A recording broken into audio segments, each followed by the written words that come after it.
آخری علمی point number 10، وہ حضرت ابراہیم علیہ السلام کے حوالے سے انہوں نے جو بیان کیا اس میں بھی کئی جگہ غلطیاں تھیں، کچھ چیزیں انہوں نے بالکل ٹھیک بیان کی، باقی جو انہوں نے وہ ریلیٹ کیا ہے اسے ہندوازم میں جو کنسیپٹ ہے، ایک واقعہ ہے اور الفابیٹس لے کے اس میں بھی غلطیاں ہیں، کیونکہ اس میں فرعون کا کوئی کانسیپٹ یہاں پہ موجود نہیں ہے، نمرود والا کانسیپٹ تھا، اور باقی جو اس میں سٹوری میں جو رنگ بھرے گئے ہیں وہ اس طریقے سے نہیں ہے بالکل۔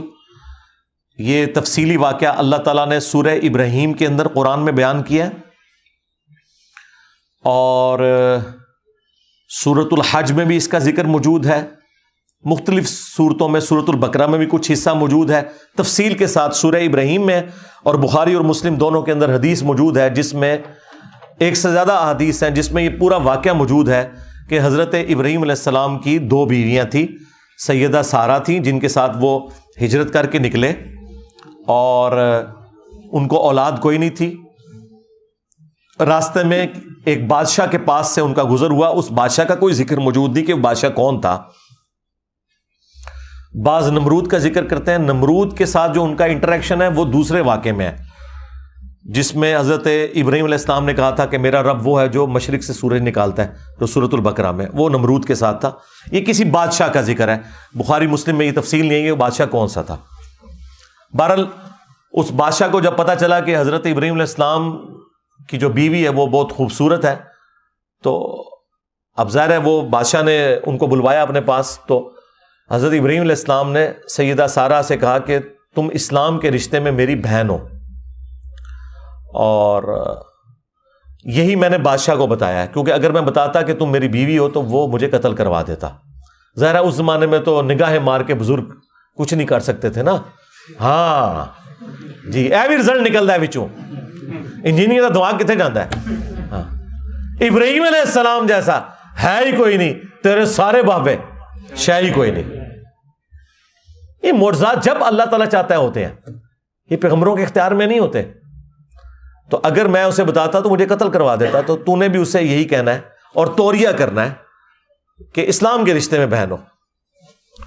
خیر وہ جب حضرت سارہ ان کے سامنے گئیں تو بخاری میں آتا ہے کہ اس نے آپ کی طرف ہاتھ بڑھائے، تو اللہ تعالیٰ کا معجزہ ظاہر ہوا، اس کا ہاتھ وہاں سے ہلنا بند ہو گیا۔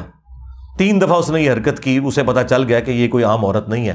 وہ اتنا ڈر گیا کہ اس نے اپنے درباریوں کو بلایا اور اس نے کہا کہ ان کو رسپیکٹ کے ساتھ رخصت کرو، اور اس نے ایک عورت جو کنیز کے طور پر حضرت سارہ کو گفٹ کی تھی، ہاجر، یہ ہاجرہ لفظ نہیں ہے، ہاجر لفظ ہے۔ اردو میں تو ہم ہر ایک چیز کے آگے ہے لگا کے اسے بنا دیتے ہیں، جیسے ابو سفیان کی بیوی کا نام تھا ہند، یہاں پہ ہندا لوگ بولتے ہیں، وہ ہند ہے لفظ، تو چھوٹی یہ نہیں لگانی، یہ لفظ ہے ہاجر۔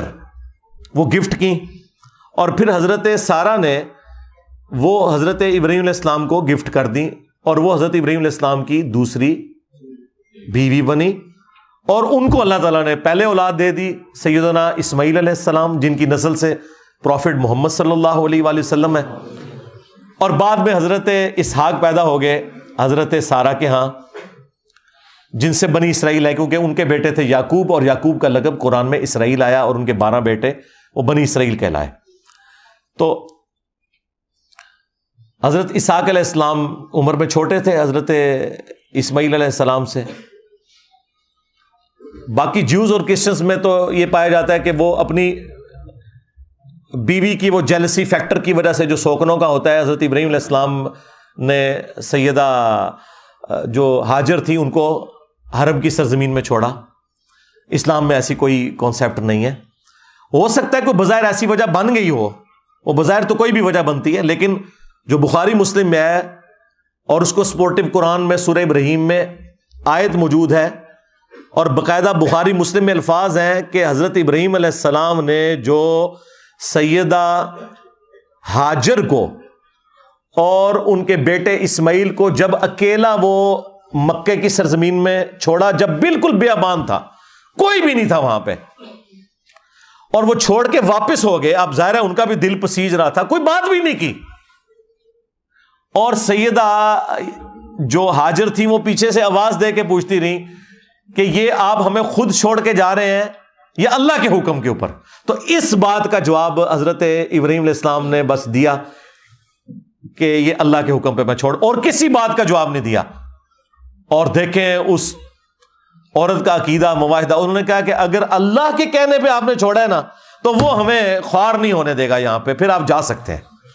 ٹھیک ہے، یہ عقیدہ آپ دیکھیں کیسا، یعنی پیغمبر کی بھی حاجت نہیں رہی، جو ہسبینڈ بھی تھا جب انہوں نے یہ کہا کہ اللہ کے کہنے پہ چھوڑا ہے تو بس پھر وہ بخاری مسلم میں آیا کہ اللہ تعالیٰ نے جبرائیل علیہ السلام کو بھیج کے وہ زمزم کا پانی وہاں سے جاری کر دیا ان کے لیے. وہ چشمہ آج تک جاری ہے مکے کی سرزمین میں. اور پھر حضرت ابراہیم علیہ السلام کی دعائیں ہیں سورہ ابراہیم کے اندر، دیکھ لیں بیابان تھا، دنیا کا ہر فروٹ وہاں پہ پہنچ جاتا ہے. اتنے ٹورسٹ کسی جگہ بھی نہیں اتنے ملکوں کے جاتے ہیں جتنے مکے کی سرزمین میں جاتے ہیں. یہ حضرت ابراہیم علیہ السلام کی دعاؤں کا ایک سلسلہ. اور آج تک اس زمانے میں بھی 4 سے 5 ملین لوگ، 40-50 لاکھ لوگ حج کرتے ہیں. سنت ابراہیمی ہم اسے کہتے ہیں. دیکھ لیں، قربانی کو ہم سنت محمدیہ نہیں کہتے، سنت ابراہیمی کہتے ہیں، کیونکہ ہمارا دین دین ابراہیمی ہے. محمد رسول اللہ صلی اللہ علیہ وآلہ وسلم کے جد امجد ابراہیم علیہ السلام، ملت ابیکم ابراہیم، پیروی کرو اپنے باپ ابراہیم کی ملت کی. ہوا سماکم المسلمین من قبل وفی ھذا، جنہوں نے قرآن کے نزول سے پہلے ہی تمہارا نام مسلم رکھ دیا تھا، اور اللہ نے بھی اس کتاب کے اندر تمہارا نام مسلم رکھا ہے.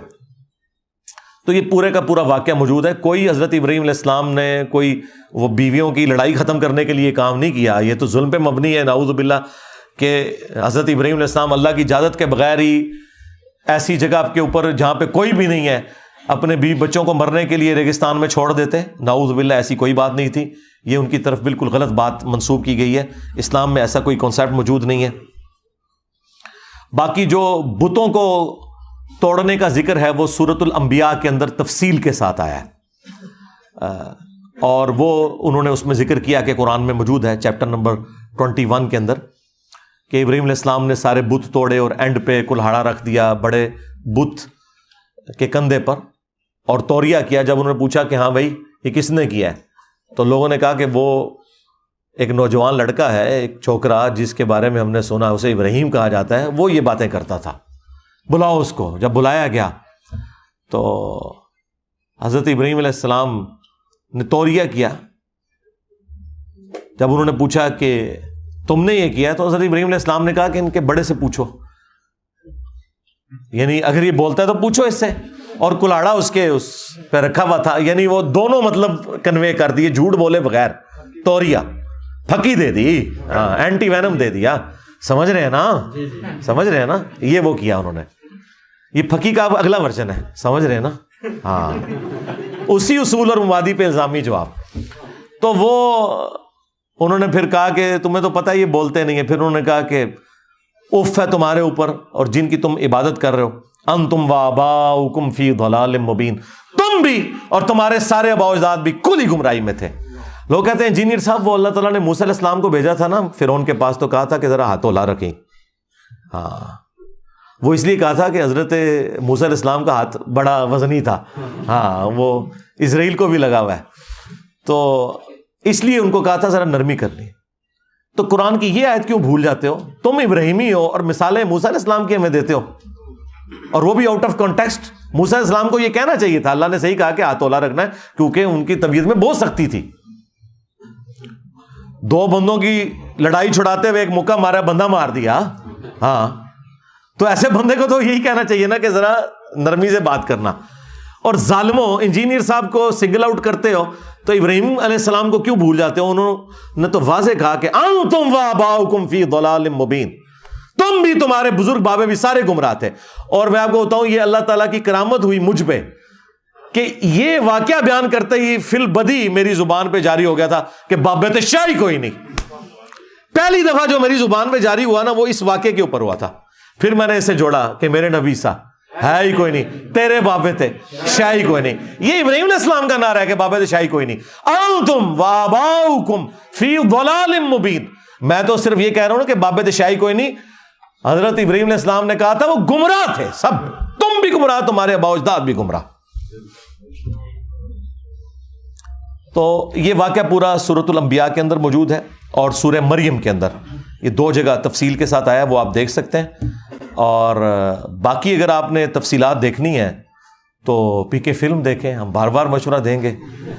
باقی اینڈ پہ میں دھروو راٹھی کے لیے کہوں گا کہ میں پرسنلی آئی لو یو، الحمدللہ، I respect all of your efforts to educate the people of subcontinent. جو انڈیا اور پاکستان کے جاہل لوگ جن کے حکمرانوں نے کوئی پیسہ نہیں لگایا ان کو ایجوکیٹ کرنے کے لیے، ایک اکیلا شخص جس کا تعلق انڈیا سے ہے وہ مشن اٹھاتا ہے، جو بائی پروفیشن ایک میکینیکل انجینئر ہے، اور اس نے وہ ساری کی ساری تکالیف بھی اٹھائی ہیں وہاں پہ سوشل جسٹس پہ بات کرتے ہوئے. اور آج کل وہ جرمنی میں ہے، وہیں اس نے شادی بھی کی ہے، وہیں سے وہ پڑھا بھی ہے اسکالرشپ کے اوپر، لوور مڈل کلاس سے تعلق رکھنے والا. اور اس نے آج ملینز آف پیپل کے لیے وہ تمام نالج جو انگلش زبان کے اندر تھا وہ آسان فہم انداز میں اردو زبان میں پہنچاتی ہے. میں اپنے تمام آڈینس سے یہ ریکویسٹ کروں گا، میں نے آج تک کبھی یہ نہیں کہا کہ میرا چینل سبسکرائب کریں، ہاں میری ہزاروں ویڈیوز ریکارڈ ہو چکی ہیں، لیکن میں آپ کو یہ ضرور کہوں گا کہ آپ یہ چینل دھروو راٹھی کا جو چینل ہے آفیشیل وہ سبسکرائب کریں. نالج کا ایک ذریعہ، پرانی جتنی ویڈیوز ان کی ریکارڈ ہیں وہ آپ ذرا دیکھیں اور اپنے علم میں اضافہ کریں. باقی ریلیجن کے پوائنٹ آف ویو سے جو انہوں نے سلسلہ شروع کیا ہے ہم کہیں گے کہ اسے آپ جاری رکھیں آگے. لیکن جس طرح آپ باقی معاملات میں بکس کو فالو کرتے ہیں اور سچائی اور جھوٹ میں فرق کرتے ہیں، یہاں بھی آپ نے اسلام کی جو پرائمری بک ہے قرآن، اس کے ریفرنسز آپ نے کوٹ کرنے ہیں اور اس سے آپ نے اسلام کے بارے میں گفتگو کرنی ہے. ہم وہ مولویوں والی یا پنڈتوں والی یا پادریوں والی بات نہیں کریں گے کہ جی آپ کو کوئی رائٹ نہیں پہنچتا بات کرنے کا. نہیں، ہر انسان کو رائٹ ہے وہ بات کرے. اللہ تعالیٰ نے ہر انسان کو سوچنے کا انسٹرومنٹ دیا. اسلام تو کہتا ہے وَلَا تَقْفُ مَا لَيْسَ لَكَ بِهِ عِلْم، انسان کسی چیز کی پیروی اس وقت تک مت کر جب تک کہ اس کے بارے میں تیرے پاس ڈیفینیٹ علم نہ آ جائے. اِنَّ السَّمْعَ وَالْبَصَرَ وَالْفُؤَادَ كُلُّ أُولَٰئِكَ كَانَ عَنْهُ مسؤولا. بے شک کان، آنکھ، عقل، دل ہو یا دماغ، دونوں ہی انسٹرومنٹ ہیں، ان کے بارے میں تم سے پوچھا جائے گا کہ تم نے ان تین انسٹرومنٹس کو یوز کر کے حق بات تک پہنچنے کی کوشش کیوں نہیں کی. میں نے کوشش کی ہے ان 10 پوائنٹس کے اندر اپنا موقف آپ کے سامنے رکھوں. جو حق بات میں نے کی وہ اللہ تعالیٰ کی طرف سے ہے، اور اگر میری زبان سے کوئی غلط بات نکل گئی تو وہ میرے نفس کا ہی وبال ہے. سبحانک اللہم و بحمدک اشہد ان لا الہ الا انت استغفرک و اتوب الیک. صلو علی محمد و آل محمد. اللہم صلی علی محمد و علی آل محمد و اصحاب محمد و ازواج محمد و امت محمد اجمعین الی یوم الدین.